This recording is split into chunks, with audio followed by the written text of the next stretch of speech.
Welcome to our tutorial on effective fishing techniques.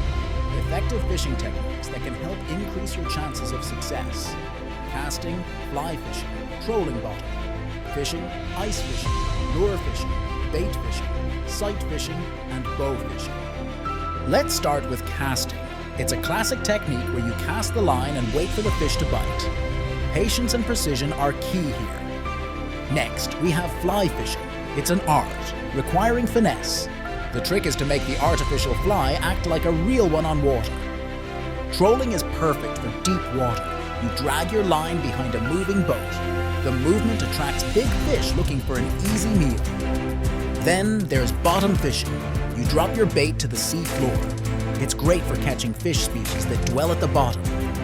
Ever tried ice fishing? This involves making a hole in the ice and fishing through it. It's a unique experience but requires utmost safety. Lure fishing is next. Here, you use a brightly colored lure to attract fish. The key is making the lure appear as a delicious, easy prey. Bait fishing is the most common. Use natural bait like worms or small fish. The scent and movement of the bait attract fish. Sight fishing is an exciting technique. You spot your fish before you cast. It requires a sharp eye and clear water. Lastly, we have bow fishing, a thrilling mix of fishing and archery. Remember, every technique requires practice, so get out there and start fishing. Thanks for watching my channel.